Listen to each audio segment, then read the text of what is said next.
lot of people have been casting doubts lately about Las Vegas as the future home of the A's, and I'm honestly not there yet. Now, I've always kept it real with Las Vegas's chances to acquire the A's. To prove it, here I am, over a year ago, March 9th to be exact, the first mainstream media person out there telling you that Vegas had taken the lead. All right, I'm just going to come out and say it. I think that Las Vegas is pulling into the lead when it comes to landing the Oakland Athletics.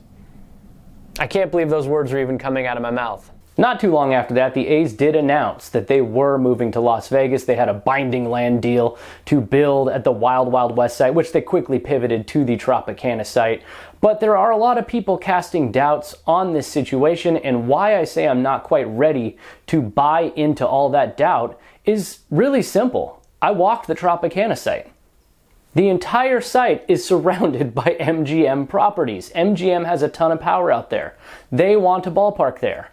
If the power players in Las Vegas want a ballpark on that location or in that city, it's going to happen.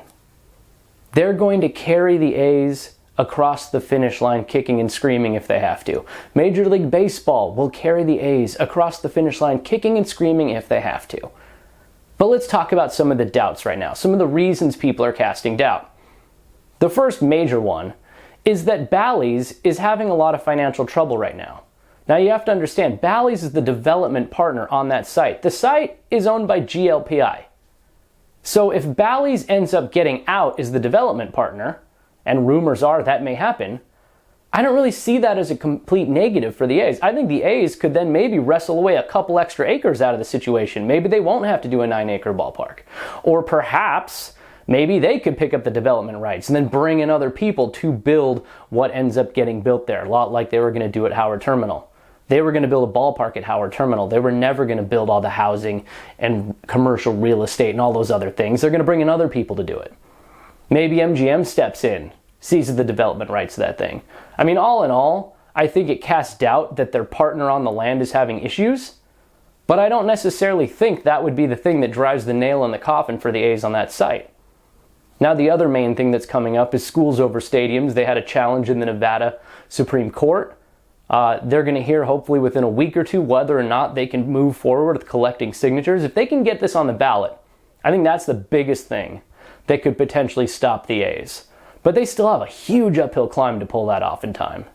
So yeah, I don't know if those things are things I doubt when it comes to the future of the A's in Las Vegas. There's been a lot of great conspiracy theories online that Fisher and Vivek Randive got in bed here on this situation in Sacramento because they don't think Vegas is going to happen, and then that will set up the bidding war for Sacramento and the Bay Area and Las Vegas and Salt Lake City. I'm not necessarily sure that's what's happening. It's a really good theory, though. It's actually pretty interesting. But right now, I'm just not ready to cast off Vegas. I still got them at 70%. I got to keep it real.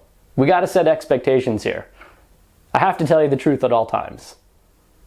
I still think Vegas is highly likely. Maybe after that they can expand back to California, as Vivek Ranadive said MLB Commissioner Rob Manfred told him he'd be interested in doing. But that's it. Just a quick update. Lots and lots of doubts, lots and lots of people saying that Vegas isn't going to happen anymore. I still think it's going to happen. Things are still moving along there. They're working on all the terms. They got the community benefits figured out. They're working on all the development agreements. There are things there. But if there's one reason Vegas doesn't happen, the main reason is how is John Fisher going to finance this? That's the one thing we've yet to see. How is he going to pay for all of this? That's the only thing that I see as the major hurdle. If he can find the funds, I think people will push this thing across the line. Anyways, not to be a downer, but I'm just trying to keep it real. Don't forget to like and subscribe.